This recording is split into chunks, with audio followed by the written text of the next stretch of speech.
새벽 기도에 오신 여러분들을 주님의 이름으로 환영합니다. 함께 10월의 기도문으로 기도드리도록 하겠습니다. 마음 모아 샘물의 기도를 하나님께 드리겠습니다. 먼저 우리의 믿음을 고백합니다. 나의 힘이신 여호와여, 내가 주를 사랑하나이다. 우리의 힘이 되어주시는 하나님, 우리를 돌보시고 인도하실 하나님을 의지하며 하루를 엽니다. 오늘 하루 삶의 곳곳에서 하나님의 은혜로운 손길을 보게 하시고 주와 동행한 흔적을 남기게 하시며 넉넉한 마음을 담은 감사와 진실한 사랑의 고백으로 하루를 닫게 하옵소서. 교회를 위해 기도합니다. 교회는 그의 몸이니 만물 안에서 만물을 충만하게 하시는 이의 충만함이니라. 교회의 머리 되신 예수님, 주님의 몸된 샘물 교회를 그리스도로 더욱 충만하게 하옵소서. 주님의 뜻과 주신 사명을 충실히 감당하며 세상을 회복시키는 참된 교회가 되게 하옵소서. 목장이 든든한 영적 가족이 되게 하시고 목자의 필요를 채워 주옵소서. 드리는 예배마다 충만히 임재해 주시고 기도에 풍성히 응답해 주시며 세우신 직분자들에게 지혜와 능력을 더해 주옵소서. 다음 세대를 위해 기도합니다. 여호와는 나의 목자시니 내게 부족함이 없으리로다. 우리의 목자 되시는 주님, 우리 자녀들을 돌보아 주시고 모든 걸음을 인도해 주옵소서. 건강한 주의 자녀로 자라게 하시고 온 세상이 하나님의 나라임을 알아가게 하시며 세상을 섬기는 주님의 제자로 자라가게 하옵소서. 입시를 앞둔 자녀들을 격려하시고 내일을 향한 청년들의 발걸음에 소망의 빛을 비추어 주시며 샘물의 다음 세대들이 믿음으로 자라가게 하옵소서. 환우들을 위해 기도합니다. 믿음의 기도는 병든 자를 구원하리니 주께서 그를 일으키시리라. 우리의 연약함을 도우시는 성령 하나님, 육신의 고통 중에 있는 성도들을 도와주시옵소서. 우리가 드리는 믿음의 기도를 들으시고 치유와 회복을 주옵소서. 여러 가지 아픔 중에 함께 계시는 주님의 마음을 보게 하시고 끝까지 믿음으로 승리하도록 붙들어 주옵소서. 나라를 위해 기도합니다.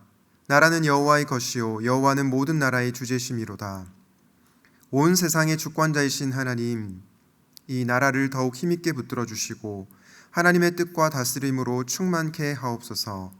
국가 지도자들에게 지혜를 더하셔서 하나님이 기뻐하시는 나라로 세워가게 하시고 정치와 경제의 모든 분야가 안정되게 하옵소서.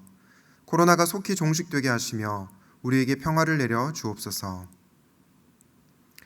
오늘도 모든 샘물 가족들의 삶에 동행해 주시며 믿음으로 승리하게 하옵소서. 예수님의 이름으로 기도하옵나이다. 아멘. 오늘 하나님께서 우리에게 주시는 말씀은 역대하 5장 2절에서 14절 말씀입니다.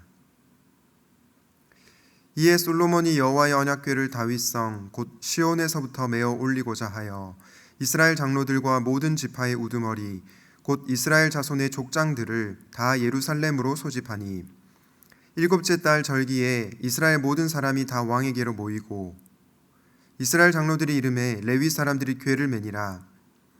궤와 회막과 장막 안에 모든 거룩한 기구를 메고 올라가되 레위인 제사장들이 그것들을 메고 올라가매 솔로몬 왕과 그 앞에 모인 모든 이스라엘 회중이 궤 앞에서 양과 소로 제사를 드렸으니 그 수가 많아 기록할 수도 없고 셀 수도 없었더라.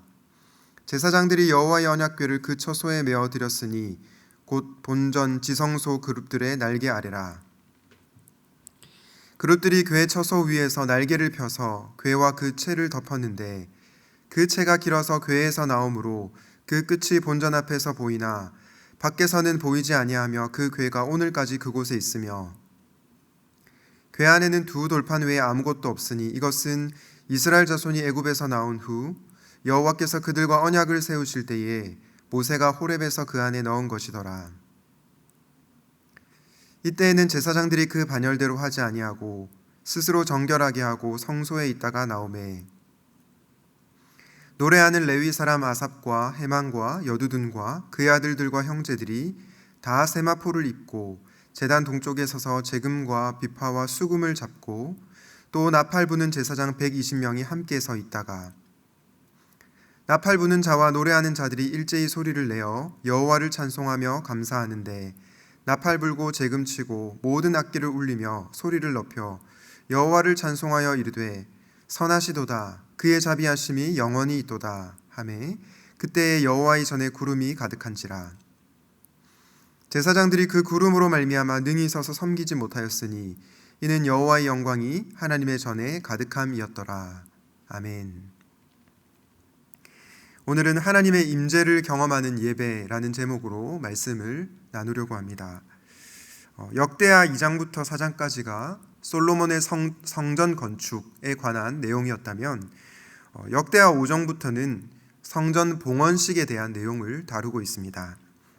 특별히 오늘부터 시작되는 역대하 5장부터 역대하 7장까지는 성전 예배의 회복을 강조하고 있는 본문입니다. 그리고 오늘 본문인 5장은 언약궤를 성전으로 옮기고 있는 그 본문입니다. 저는 오늘 본문을 묵상하면서 오늘 우리가 드리는 예배가 역대하 5장에 나오는 그런 예배가 되면 좋겠다라는 생각을 하게 되었습니다. 왜냐하면 여호와의 영광이 성전에 가득하고 레위 사람들과 제사장들이 그분의 영광을 찬양하는 모습이 너무나 감격스럽기 때문입니다. 우리 교회가 빠지지 않고 늘 드리는 기도가 있습니다. 바로 어떤 기도입니까? 샘물의 예배 가운데 하나님 임재하여 주옵소서. 샘물의 예배 가운데 하나님 임재하여 주옵소서. 우리 교회가 계속해서 드리고 있는 기도입니다. 매주 드리는 예배이지만 정말로 하나님께서 우리의 예배 가운데 임재해 주시기를 간절히 바라는 마음으로 기도 드릴 줄로 알고 있습니다. 여러분에게도 그런 소원이 있으십니까? 그렇다면 다른 기도도 중요하지만 무엇보다도 샘물의 예배 가운데 하나님 임재하여 주시옵소서, 그 기도를 드릴 수 있으면 좋겠습니다.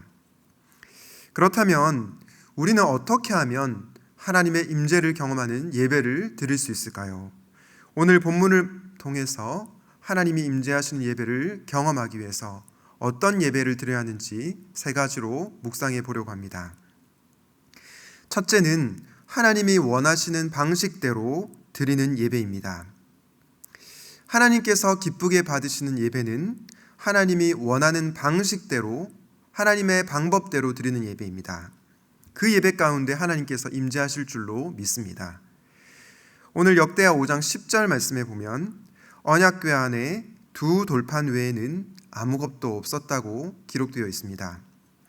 여러분, 이 두 돌판은 무엇을 뜻합니까? 바로 십계명을 뜻합니다. 그런데 원래 언약궤 안에 무엇이 있었죠? 두 돌판뿐만 아니라 아론의 지팡이와 만나 항아리가 있었습니다. 그런데 오늘 본문에 보니 두 돌판밖에 없다고 기록되어 있습니다. 여러분, 이것은 우리에게 무엇을 시사합니까? 예배에 있어서 십계명이 정말로 중요하다는 것을 보여주고 있습니다. 그런데 십계명의 1계명과 2계명은 예배에 관한 계명입니다.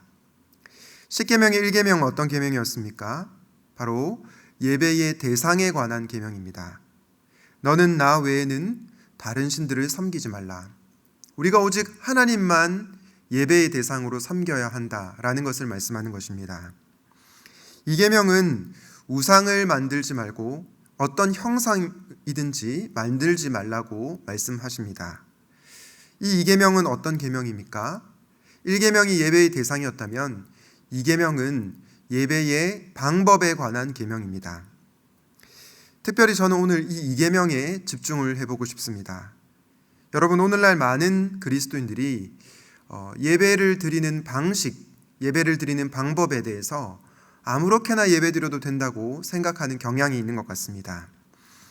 하나님께 마음을 다해서 예배드리면 되지 굳이 방식까지 따져야 하나, 이런 생각을 하는 것입니다. 그런데 여러분, 이런 생각은 큰 오해입니다. 오늘 본문에 보면요, 예루살렘 사람들이 보는 가운데 레위 사람들이 궤를 매게 합니다. 민수기 말씀에 따르면 이 언약궤는 오직 레위 사람들이 메고 옮겨야 했습니다. 아무나 메는 것이 아니었습니다. 이것들을 볼 때에 우리는 하나님이 정하신 방법대로, 하나님이 정하신 방식대로 예배를 드려야 하는 것을 알 수 있습니다.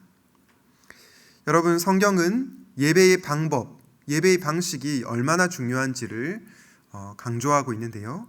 특별히 레위기 10장 말씀을 통해서 그것을 알 수 있습니다. 하나님 앞에서 불이 나와서 아론의 아들 나답과 아비후를 삼키는 장면이 레위기 10장에 나옵니다. 그런데 이들이 왜 이런 비참한 일을 당했습니까?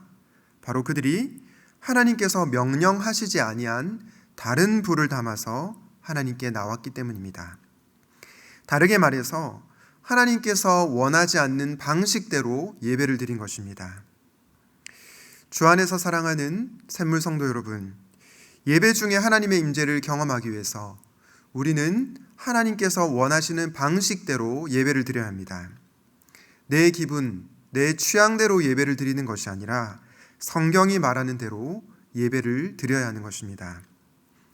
인간관계에서도 예법이 있듯이 하나님과의 관계에 있어서는 더더욱 예법이 있습니다.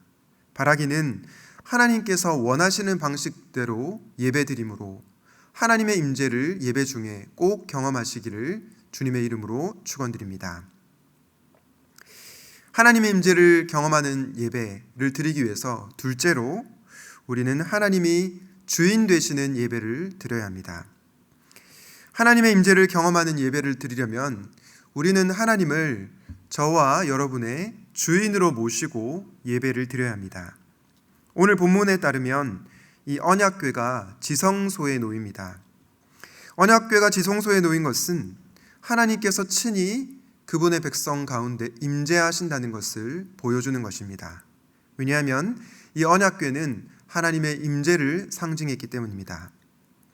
그런데 여러분, 이 언약궤의 자리만 이동하면, 언약궤의 자리만 바꾸면 하나님께서 자동적으로 임재하실까요? 언약궤의 위치가 하나님의 임재를 경험하는 제일 근본적인 이유일까요? 사무엘상 4장 말씀을 보면 그렇진 않은 것 같습니다. 사무엘상 4장에 보면 이스라엘이 블레셋에게 패합니다. 블레셋에게 지고 나서 이스라엘 장로들은 여호와의 언약궤를 가져오라고 합니다. 하나님의 임재를 상징하는 언약궤가 있으면 그들이 블레셋과의 그 전쟁에서 이길 수 있다고 생각을 했기 때문입니다. 그런데 여러분, 언약궤의 위치를 이동했음에도 불구하고 이스라엘은 블레셋에게 또다시 패하게 됩니다. 그 이유가 무엇이었을까요? 사무엘상 4장 4절 말씀을 세번역 성경으로 한번 보겠습니다. 이스라엘의 패잔병들이 진으로 돌아왔을 때에 장로들이 말하였다. 주님께서 오늘 우리가 블레셋 사람에게 지도록 하신 까닭이 무엇이겠느냐? 실로에 가서 주님의 언약궤를 우리에게로 모셔다가 우리 한가운데에 있게 하여 우리를 원수의 손에서 구하여 주시도록 하자. 여러분이 4장 4절 말씀에 보니까 어떤 단어가 반복해서 등장하고 있습니까? 바로 우리라는 단어가 반복해서 등장합니다.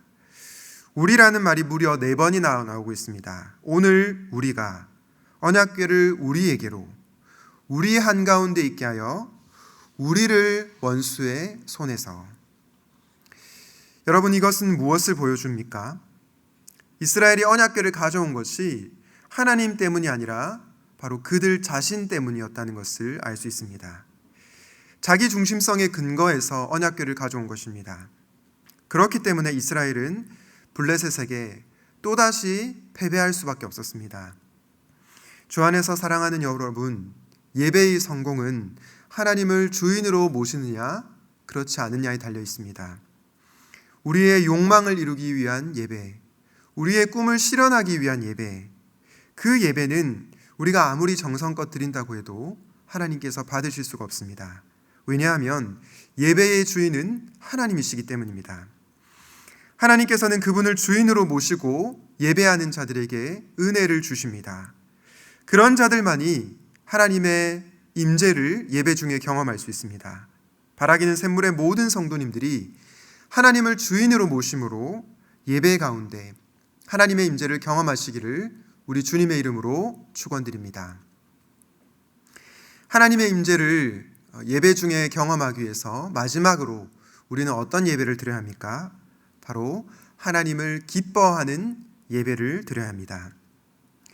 앞서서 하나님의 임재를 경험하려면 하나님께서 원하시는 방식대로 예배를 드려야 한다 말씀을 드렸고요. 또 하나님을 우리의 주인으로 모시고 예배 드려야 한다 말씀드렸습니다. 이 말씀을 들을 때 우리는 이런 생각을 할 수 있습니다. 아, 예배는 경직되게 드려야 하는구나. 예배는 딱딱하게 드려야 하는구나. 이렇게 생각할 수 있습니다. 그런데 꼭 그렇지는 않습니다. 우리는 예배를 엄숙하게 드려야 하지만 동시에 기쁜 마음으로 예배를 드려야 합니다. 왜냐하면 하나님을 즐거워하고 하나님을 기뻐하는 것이 예배이기 때문입니다. 역대하 5장 13절 말씀을 보면 그것을 잘 알 수 있습니다. 5장 13절을 다시 보겠습니다. 나팔 부는 자와 노래하는 자들이 일제히 소리를 내어 여호와를 찬송하며 감사하는데 나팔 불고 재금치고 모든 악기를 울리며 소리를 높여 여호와를 찬송하여 이르되 선하시도다 그의 자비하심이 영원히 있도다 하매 그때에 여호와의 전에 구름이 가득한지라. 여러분, 방금 이 구절을 읽으시면서 들으시면서 어떤 생각이 드셨습니까? 저는 뭔가 모를 이 벅찬 감정이 느껴졌습니다. 여호와 하나님을 찬양하며 기뻐하고 있습니다. 그리고 하나님은 선하시도다 그의 자비하심은 영원하도다 라고 하나님을 노래하고 있습니다. 그러자 어떤 일이 벌어집니까? 여호와의 전에 구름이 가득하다 라고 얘기합니다. 구름은 하나님의 임재를 상징합니다. 하나님을 기뻐하는 예배, 하나님을 즐거워하는 예배에 하나님께서 임재하심을 확인할 수 있습니다. 기독교 희락주의자인 존 파이퍼 목사님은 이런 얘기를 했습니다. 하나님을 즐거워함으로써 하나님을 영화롭게 한다. 소요리 문답에 나오는 내용이죠. 하나님을 영화롭게 하는 것과 하나님을 영원토록 즐거워하는 것. 그렇습니다. 우리는 하나님을 즐거워하고 기뻐함으로써 하나님을 영화롭게 하는 것입니다. 말씀을 정리하겠습니다. 하나님께서 임재하시는 예배, 하나님께서 임재하시는 예배를 경험하기 위해서 우리는 어떤 예배를 드려야 됩니까? 하나님께서 원하시는 방식대로 예배 드려야 합니다. 또한 하나님이 주인 되시는 예배를 드려야 합니다. 마지막으로 하나님을 기뻐하는 예배를 드려야 합니다. 바라기는 이렇게 예배 드림으로 하나님의 임재를 우리 샘물 성도님들이 꼭 경험하시기를 주님의 이름으로 축복합니다. 아멘.